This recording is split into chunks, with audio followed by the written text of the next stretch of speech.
Like what? I mean, you like novels? You like Yeah, I like everything. biographies? One. Already, it's my third book on this tour. I read Tiger Syndrome by a Mexican author. I read Euro Trash by a Swiss author. And now I'm reading a book called The Day of Krishna, which is like about dystopic Russia. They just got out of the Western world. They are their own empire. And this guy is an executioner. So it was it's very funny. Yeah. And besides Moonspell, I have printed 4 poetry books. I have one in English that is now out in the March. And I wrote 2 novels in Portuguese. Really? Yeah, and I'm completing my third. So besides Moonspell is what I do. It's my business, my core. And this is something I wanted to ask you. Usually artists want to make art in general, not just one thing. And I find that I see many people doing only one thing when it comes down to arts and creating art. And it's like so limiting. I think the artist's brain is like a little bit open. It is, but my opinion is that I cannot do anything properly. I'm not a musician. I do play an instrument. And when you don't play an instrument, like you play guitar, you play bass, maybe you play piano, maybe you play drums, I am totally, I don't have the education, the discipline, I don't have the coordination. So, as I'm not really good at something, I can be good at anything. That's why my work is poetry, also music business. I have the label, which is now already profitable, the Alma Mater Records. We own the catalog of Moonspell, and we release bands from Brazil, from Portugal, get them the chance. Sure, I have some bands. And also we do licensing. We did Tiamat Clouds, all the Moonspell. We're doing Grave, Solace. We're doing Tiamat Records all the time. When it comes down to business in the music, I'm pretty sure you see a big difference between when you started and how things changes.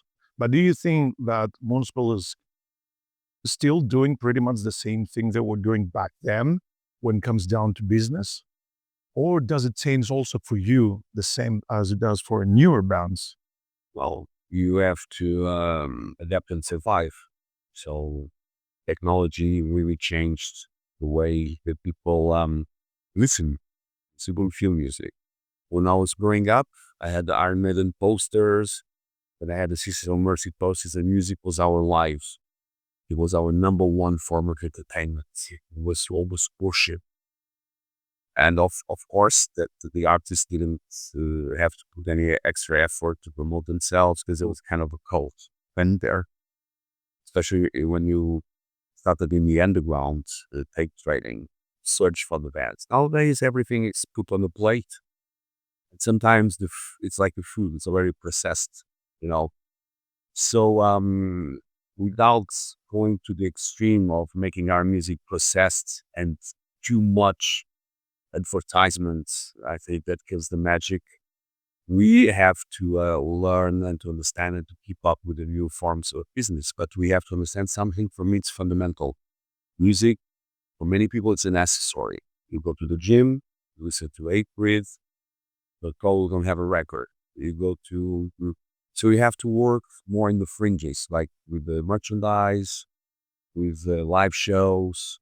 But also, bands tend to forget there's a lot of money being made in deals, publishing, um, authors write a lot. I write all the lyrics for Woodspell. And sometimes the industry just says, "Oh, we support you already buying merch and buying, records." But for me, that's the wrong principle. We have, if there's a new style name on it, you have to take a cut. Whatever it is, that's what we're going to fight. Our business model is totally different from other bands because me and Pedro, we are the managers. Since we had the manager many years ago, Carsten Otterbach. He played in a band called Morgoth. Yeah, I'm So he was the manager of Moonspell, the mobile gear with the recoil, flames, EMRs, ice coordinates. Was the big manager. I learned a lot from him, the good stuff and the bad stuff. He fortunately died because he died of multiple sclerosis, full quite stress. Fuck. Yeah, it's autoimmune thing. Yeah, really off too hard. What for? To be the richest man in the cemetery? No. Then, but I learned all the businesses. So all contracts. I have a business manager that works in Moonspell, Sepultura, Steve Vai, etc., but not a Korean manager. So, and I also have a small business where we advise bands contracts for what's good, what's bad, and I think that's important because that's one of the advantages of our times. It's information. I'm going to have a link under the video with all that information you're talking about because I think there's a lot of people that would love because the Greek scene, you know that already is quite big and there's so many bands that trying to figure out how it's working. And to be honest, I'm not sure how it's working. I don't think anybody does really know how, but there's always things you can learn. And, instead of just shot in the dark, you just go somewhere instead of anywhere. I understand because, like the Portuguese, even though the Greek scene is much bigger with much bigger bands and much more happening, uh, I still feel some kind of chaos, some kind of, how can I say, lack of knowledge, or even a bit laziness in understanding the process. Now, it's been the same in Portuguese bands. Oh, sometimes we just want to rock and roll, have a beer, have fun, be on stage. But if you do all that, and if you do that already professionally, doing that you don't do anything else in your life, one cannot be ashamed of making money with that because that's your profession and it's a totally legit profession. But one has to have a clear mind about that. So that's why in Lisbon, I was for 3 or 4 years also a teacher in an audiovisual school for career management and how to build up a band. And I've encountered the same doubts, same problems. Because people, sometimes they don't know the terminology. They don't know what's a deal. They don't know what's a title exclusivity. They don't know um, and plus, I have a label now, Alma Mater Records. And sometimes I rescue bands from very bad deals with underground band and labels that they don't want that it's your music, you put it everywhere. But that your name, they own your rights, they own your the merchandise rights. And it's a mess, and underground was not like that. It was about helping each other. And also nowadays, like you have like a smaller band and you get the label, and the label pays for the manufacturing of the vinyl. Yes, they do that a lot. That's it. Yeah. That's not the kind of deals I make with my bands. Nowadays, I've seen many times where the band has to pay for everything, pretty much for everything. Because to make a CD costs €2. Yeah. To make an album costs €7 or €8. If it's double, a little bit more. So you have the structure, you have the communication, you have the digital. So it's not such a complex business, but I think people sometimes we are taught as musicians, no, I'm a guitar player. I want to play the guitar. I want to understand about guitars. And it's fine. If you have something, we have Ricardo, he's a guitar player. He just wants to play guitar. Uh, Fortunately, he's lucky enough that me and Pedro, we also want to sing and songwrite, etc. But he's fortunate enough that we handle the business. So he trusts us. Just has to write music, we get the shows and play his guitar. But sometimes you have to have one or two guys in the band. Do you face a lot of times the problem where you were close to destroy the band's career because of the bad deal? Yes, yes. I mean, in the past, things are not black or white. But when we were signed to Century Media in '95, we had a really bad deal. 6 albums, no royalties, and it was just really bad. But it was our ticket way, unfortunately, way out. So we decided, well, we didn't know. We read the contract. We opened some cheap champagne. It's say, yes, we are on social media, gonna make Wolfheart and religious, etc. But then when you start working and you start seeing people buy your records, etc., there comes to a point that we have to be strong. And even though it was a big institution and a big label, when we were already not doing anything else in music, 96, 97, we called Central Media up. We wanted to Rotting Price, of course, Forbes and Samael. And we had thousands of people. Rotting Price had Therapy of Lost Lumps. We had a religious Samael at Passage. So there was also big albums on the time. And we didn't have anything, man. I was living with my parents. I wanted to eat the sandwich out. I didn't have money. Well, I wanted to buy a new microphone. I didn't have money. So we, together with the help of Carson, we just made a stand. Us and Samuel said, well, this can go on. So you need to show us the money, show us the accounts, improve our deal because it's possible. So I remember being in the backstage in some German club and Robert Camp. It's on our biography too. It was the guy that signed Moonspell, Rotting Christ. There was two guys in section, Robert Camp and Oliver Heath. Oliver unfortunately died too. But this business is a killer. Already to dead people in the conversations. Then I was like, and that guy, the guy that died was totally the bad cop. But when we got our first gold record in Portugal, he was the guy on stage to get it. And I was like, but Robert was the guy that signed best bands on social media. Samael, Prophet Christ, The Gathering. Okay. So he was the guy with the artistic thing. So he came to us, and I remember it was one of the first money we got home, was extra for the tour money. Like totally old school, with a suitcase full of Deutschmarks, like 10,000 euros. So it's a lot of money. Man, imagine if he put people this money, what kind of money was he doing?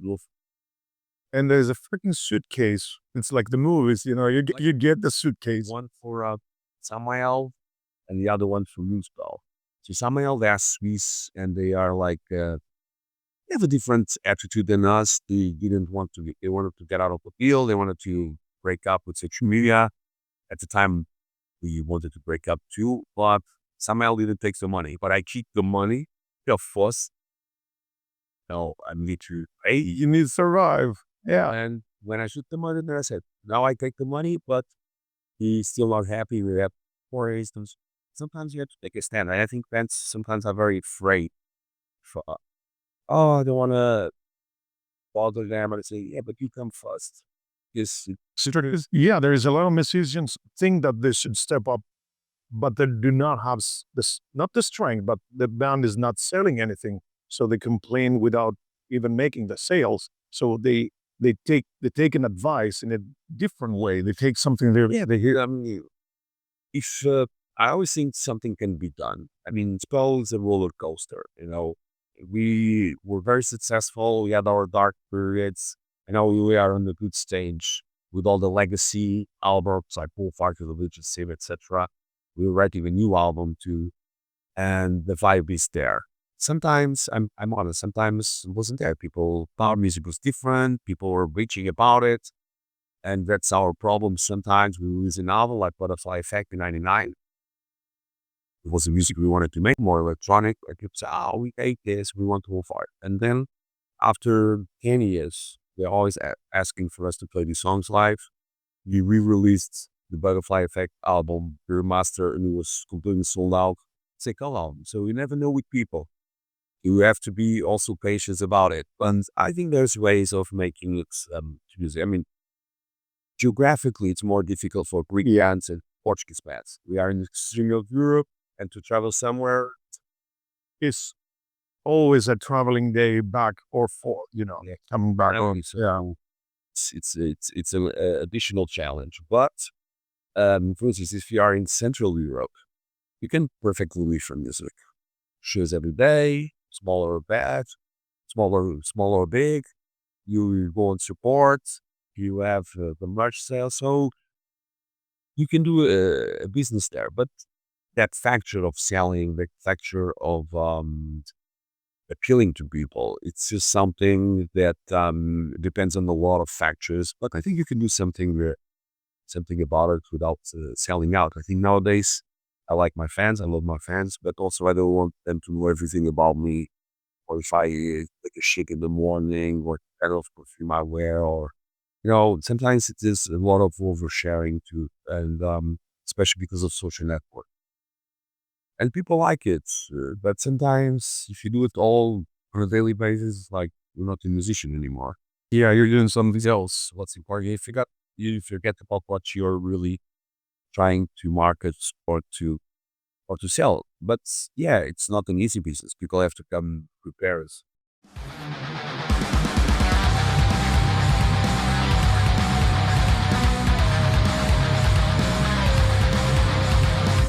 When you realized that something is big is happening with Moonspell, when was the moment? Because now you can share something, and if the people really like it, you can see the numbers, you can see views, comments, and everything.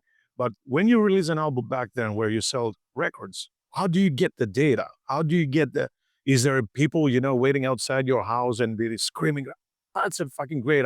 What was the reaction? Because now you get to see something pretty much everywhere. But back then, Oh, well, yeah, but nowadays, you're right, but nowadays you can also manipulate it. Back then, it was the hard truth. Of course, you get reports from sales. Of course, you got the music language, the vocabulary, and what we talked about, the business language. It was all made to be a kind of hermetic and difficult for people. That's why I study, not at the school, but I study management. I study online, so I could grab, they can grab the vocabulary. But honestly, I mean, there's 2 or 3 moments that are simple stories, but that define the Moonspell story. One of them was we were coming back home. I still lived with my parents, and we had Irreligious, which is such a big album. And we came home after almost 2 years without playing Portugal, and we were going to headline Coliseum of Lisbon for 3,000 people, together with other bands from pop and rock, very established bands. So I was sitting with my father, like we were sitting here, and I was eating grilled fish that my father didn't fish but bought at the supermarket. And all of a sudden, because Portugal, it's like the culture is at the table, like, yeah, of course, everything. And I was eating, and a TV ad comes on television. Guillaume. My father looked at me, and I looked at him, and I said, well, maybe it's time to, leave the apartment, buy my apartment. Because he gave me that, he didn't say anything. He gave me that look. Well, you're on television. You are on my table. Yeah, I paid for the fish. I cooked the fish. Something is what we don't stay for what's so right, right here. And then I think the moment of truth for us was when we did the first tour on a van together with the Immortal and Morbid Angel. Immortal had Battles of the North. We had Wolfheart. Our set was Wolf Shades, Love Crimes, Human Drama, Vampire, Alma Mater. It was our set that tour. Venus set. And Morbid Angel had Domination. Yeah. Well, we had a lot of interest for tour back then, from Spikelet, from Creeping, from Creator. But we said, this is the hardest tour, but it's the music we like the most, especially Morbid Angel. So we went on that tour, and it was, drama, really, no maps, no GPS, no telephones, no smartphones, no emails. Yeah, no food. a lot of pressure from Morbid Angel management. Because sometimes we outsold them in merchandise because new trainers becoming popular. It was our very first tour. So people were excited about it. But that tour changed everything for us because it's still the best way of to promote your name. It's on the road. And I mean, we were very young. I was 21. So imagine I'm 40 now. Uh, Everything for me, when I remember that time, I remember even though the tour had some bits of summer. I remember everything being dark everywhere. That's my visual memory. Being in the van, driving, playing, selling merchandise, and when we came back from the tour, I was really thin. I wanted food. I wanted a hotel room. I wanted to go home to my father and my mom. But Robert, that got from Media, just opened the door to me and he said, "Congratulations, you sold in 2 months 50,000 units of Wolfheart." They made the first edition was the blue cover, and then they made the second Palladial Gucci pack. So they were smart. They were a great label. So they just took off. Everybody went to the shops because they didn't sell CDs back then in the world. It just sort as a Yeah, it's, yeah, yeah, yeah. and I was like, I don't care. You just I don't know, it's 50,000 pop. I just want you to pay as a meal, and I want you to get this shower room because we are totally dead. And after 15 days, we were on the road again. With the Tiamat, the gathering. And I don't know how, but we were always on the road. We did another tour with Crematory, for Wolfheart. And I remember the last day of that tour, the guys went to the studio, recorded the releases, so we were never at home in Portugal. And I went to my vocal teacher. He's dead too, by the way. But Krieg, we're pretty dope far. It's a death dog, which was German too, but she taught me everything I needed to know. And yeah, very, it's getting worse, all buried off European. And and then we did the Beliches, and then C-scanning never actually stopped just on the pandemics. Yeah. Okay, okay. And how difficult was it to make the show in Portugal with orchestra? Because that sounds like a big thing to work on. Yeah, it was. And we are very involved. It was the co-production. First, I met the maestro, Last. Sorry, how much time before the show time you need to start the pre-production for that thing? Because it sounds quite big, but it takes 6 months, a year. How's it going? All in all, 1 year. 1 year. But I mean the marketing, promotion, etc. We always had a Halloween show in Portugal. We're not kind of we're having one this year with that troupe. So it's like a big party. So we have a show in Portugal in a smaller place, like for 1,500. And my first goal was to announce the show with the video because we had a video wall. And that day, not all quiet, nothing. Just that day, surprised by us after the show, and we sold like loads of tickets like on that weekend. But the preparation when it comes to logistics and the musical, it was like around 6 months. Yeah. This was a big stage, big production, 50 people on stage, How many? How many was the crowd? 45. The crowd was 8,000. 8,000. Okay. It was a really big venue. But I was totally cool about it because I got a good team.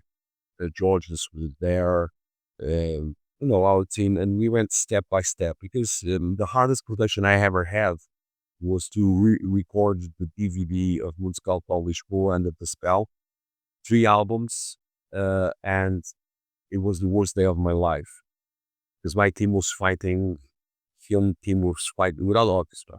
Okay. Fighting with the audio team, and sometimes I had to make a briefing. We had to play 3 times for the dress rehearsal, but you learn. And I said, guys, shut the fuck up. I'm the singer. I'm here without any complaints. I already sung these 6 hours for the show. I still have to have a vocal, etc., and have a voice. So just deal with it. Now we're here, just deal with it. Same time rocket science. You do this all your life. So learning from that, I kept things really, really, really simple. We got an arranger who is a famous guy in Portugal called Felipe Mel.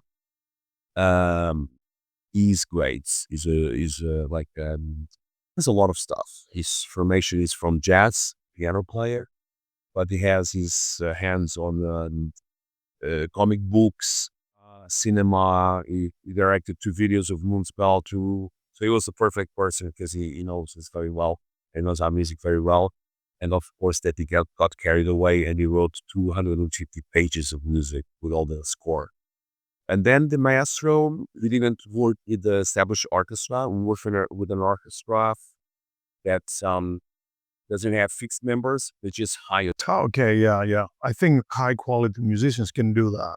Can work pretty much everywhere. They can fit it. the the the secret is to keep people inspired because and people happy. That's why, for instance, on the rehearsals with the orchestra, we paid a little bit more money, but we had cakes, food, beer, wine, chicken. You know, so And everybody's smiling. Everybody's having a good time. yeah, yes. Sometimes you go there and you have a bottle of water. I said, yeah, for 15, for 1,000 euros or 500 euros a day, let's keep these people happy. And they were total camp. And I think that was the secret um, of um, of the success. And then we were very smart. We did television. We did um, a lot of radio. We did to invest. I think we didn't make any money on this show. We spent everything on the production, but we recorded the DVD. We had a live streaming. It's coming out as a live album, so you cannot be greedy, Yeah, yeah, of course. and we are going to make it in Mexico June now, probably February 2026. So it's another project we have that we can here and there come to a place where, It's really special when you can upgrade the show, even if you do that, once or twice a year, you can do something special. well, you have to wait for the right opportunity. Yeah.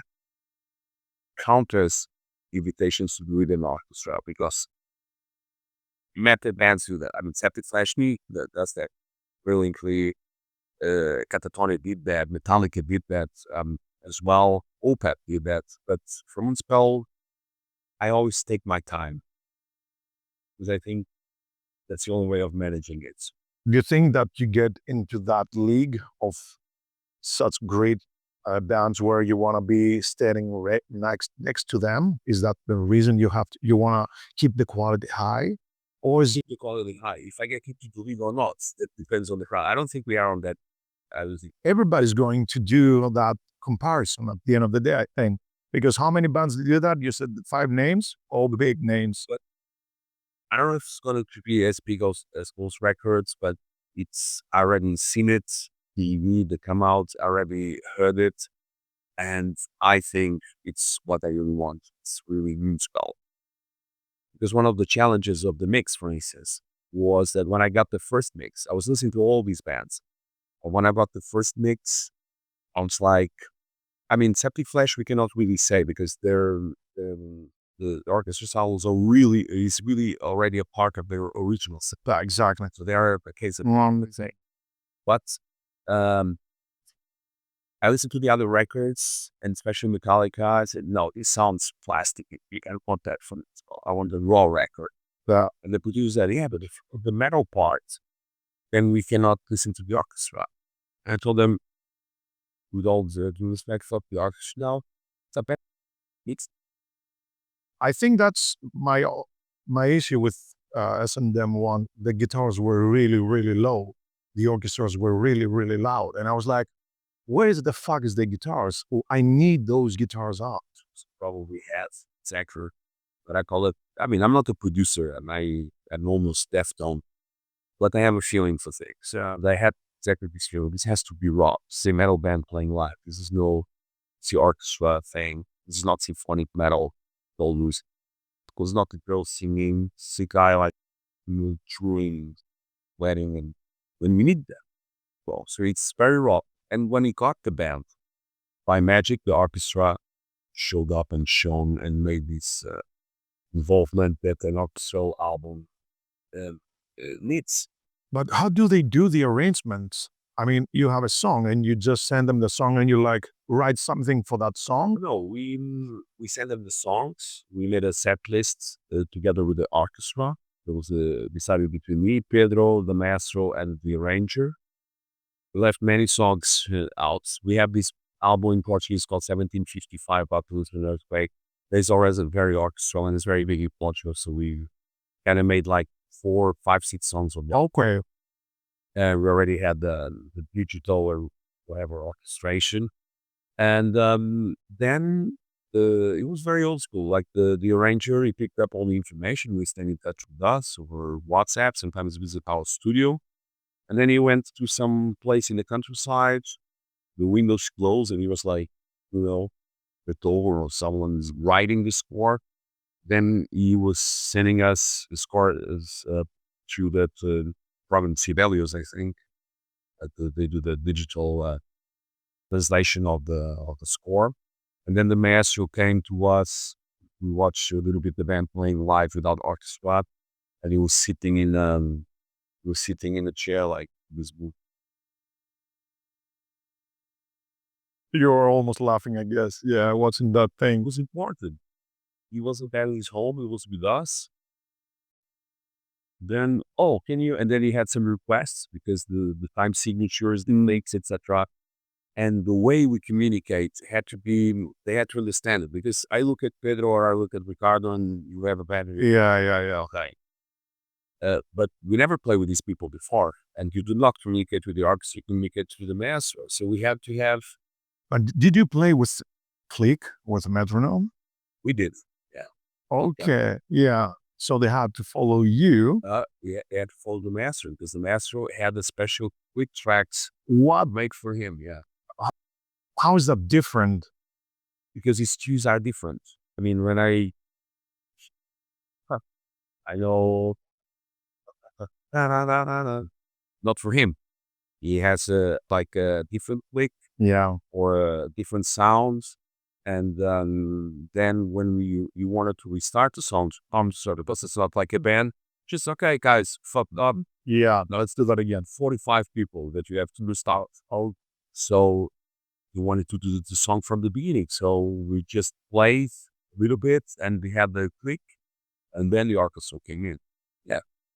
Now it sounds easy. It was a bit hard, but the details of communication are very important, especially for Portuguese people. We like to talk, we like to communicate with each other, we like to look at each other and see we are on the same page. So we made whatever the master asked us, even if we thought it was like silly or from a maestro, not from a rock and roll guy. He said, yes, let's Yeah, because that's the reason you try to do a project because it's something different. Otherwise, you would do like, the same again. yeah, and if we invite people, they have to adapt to us, but we have to adapt to them as well. Despite The fuck. yeah, we have to adapt them as well. No, but everybody was very happy. I remember coming out of the show, I was in my pants like sweating, and oh, the orchestra wants to take a picture with the bands. Now, so it was a kind of laid back atmosphere, and the only way of the atmosphere to be good, everything ran on time. There was no drama. There was just streaming problems. Company was streaming. Everybody played nice. Uh, and there's one, two, three fuck ups. If you cello those on time, that's it. There. There's to the orchestra. Oh, please now replace it. No, How many rehearsals did you do for that? Was it like few days, a few hours? with the band because it's expensive. We have to Yeah, exactly. Yeah. did 2 nights, and also the orchestra.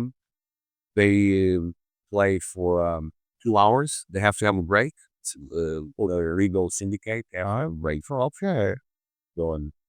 It's something, yeah. I mean, like, see, I To started. do another 2 hours straight or 1.5 hours. I don't remember. So they rehearsed as a just the orchestra, just the orchestral score. They rehearsed for it was 2 days, but we paid an extra day, so there will be more. So in total, for the musicians, 3 days just with the orchestra, 2 days with Moonspell. Okay. And it was more than enough. I mean, there was time also to chill and to laugh. So No stress. awesome. Tonight, Gagarin sold out. Yes, finally. Finally. Hi, you fucking made it in Greece. First time I saw you was back in 2008, I think. The festival with Venom. Yeah, that was the first time I saw you. Yeah, we've played a couple of festivals. It's not the best in traditional musical, but I remember being a cool show and we were in the classic note on that show. And then for us, it was cool because we were playing with some child who was kind of, I think Ice Dirt was playing. Ice Dirt? Ice Death, yes. Lacuna Coil was there too. Who else was there? I think it was one more band. I can't remember now. Maybe Meshuggah. Meshuggah was there, definitely. Was one of the reasons I was there. Yeah, but we were nice. Speak back then. No, I remember I was in the front line. It was no one's was sitting there. It was this by myself with 20 other people. It was like, okay, nobody knows them, but it is, yeah, no, it's completely different now. Yeah, they made it finally. Yeah, it's a little bit weird for them because they stayed true to their kind of weird music that they start Yeah, to the write. last time I heard Meshuggah's like 89, 90. Okay, I was at the friend's place, and I think it was Meshuggah, and they sounded not like they sound now. They sounded yeah, like a speed metal band. yeah. It was a completely different. Yeah. And then I kind of lost track because I'm into other kind of stuff. I like death metal, but more American death, of which into, but also some Swedish. They remember it's at the gates, of course. And then I kind of lost track. And when I looped again, we were like, wow, they have to invent the metal style. Orchestra, the genre. Yeah. And we just played with them in Slovenia. We just played right before them, and they had an amazing show called Cruise. And we were really big fan, not like in 2008 or 9. Fuck. Yeah. So weird. It's so weird that they keep trying to stay relevant and doing new things that no one else has tried to before. It's like crazy how they're. I saw the drummer the other day. We were playing in a festival in Finland, and he was carrying his own drums. And he was like, "Why? Why it's okay? Why not? You know, he likes drumming. He likes drums. He has a huge rehearsal studio with everything inside there. You know, all kinds of cymbals and stuff. I mean, Yeah, they spoil like the other bands, which I think it's great because they tend from the same generation, a little bit earlier than Moonspell, so they know the did you get spoiled at all? no, because I don't think You always look like down to earth people. Fox. I mean, we got lucky. You know, we're from Portugal. This is like Yeah, it wouldn't. Yeah, yes. Moonspell is impossible. So Yeah, it's like something some guy wrote up. Like, okay, now I'm going to get the band from Portugal that is going to do the world. I mean, I'll be back in Portugal. Oh, it's not going to happen. We just made the band back in the late 80s because we were heavily to underground uh, bands like Rocky Christ, Mortuary Train, lots of bands from Greece back then, Death Courier, Marathon, Necromancia. And we thought there was no one in Portugal making that kind of music that we loved, Sarcófago, etc. yeah. So there was a lot of bands, but in my opinion, they always tried to emulate Metallica, Sepultura, that was huge in Portugal, and Pantera. And they said, well, we're losing something here because, you know, there's all this European metal, there's all this underground metal. So we formed Morbid Goth and we released a song and people loved it. I mean, loved it Okay. because it was underground and black. So we bought Capitated Records here from Greece, wanted to sign us, you know. We got also G Multilators late. Did you make AP with us? Thought like maybe, you know, maybe we can give a little step, change the name. It's a bad name, Morbid Thought. And we started doing our own music and just take off. But it's a fight daily because I mean with all Moonspec, we're not when you go to listen to Moonspell music, it's like you're going to drink a Portuguese wine. I'm not being modest now, it's good, but you don't know about it. So if you're gonna to listen to a Swedish band, they already have like a pedigree. Yeah. They already have all these bands that do. So people are more, yeah, this is safer for me. But on the other hand, I like the place where we are because it's a struggling band. It's not like a huge band. It's also not playing for 30 people at night. So I'm quite content, because I have a lot of freedom with Moonspell, and freedom is priceless. It is. It was a count, Yeah, yeah, yeah. electronic album. I could do not, I could do whatever I want, and to get away with it. I'm not stuck to a formula. I'm not stuck to a manager. I'm not even stuck to the routine of two albums, two These years. 2 years off. Possible. Yeah, yeah, yeah, yeah, yeah. Released an album since I think 2021. We got our label saying, "Why don't you release an album? It's in the contract." And I can go to them and say, "I was inspired to release an album." And people say, "I'm stupid." So, no, maybe I'm smarter. Oh, because actually I can have my own way, and Smart or not, you're happier. I'm definitely happy. And I'm not stuck to a subject. I didn't think about Vikings. I didn't think about Second World War. I don't think about war. I can think about vampires, about society, about politics. Not I don't like it, but I have some. I like that. I like that, and Freedom is priceless. yeah, I don't think it's conforming to the things because I mean we just did the 8,000 capacity in Lisbon. I mean I was born in Lisbon. Amazing. I will never think I will play for 30 people in Lisbon or play. Yeah, yeah. Also, it's not a question of dreams come true or whatever. I don't embark on these fantasies. It's daily work. Sometimes it's ugly. Sometimes it's beautiful. It's talent. It's luck. It's everything. I don't think that music history is made of cliches. Every band has its own path. Every band has its own taste. Every band has its own meaning in the scene. But I don't want to be packed with all the other bands. I love other bands, of course, that keeps me interested in music, but I don't want to be like no one. Of course, I love Batteries, of course, Happy Negative. You get influenced. Okay, beat them. No, I wanted to be Moonspell. Whatever there was, whatever there will be, this story is still being, in progress. And sometimes I listen to a lot of stuff while other bands and music, and I think it's all a big cliche. Oh, I don't want to go there. And sometimes people have a hard time to understand, but it still works.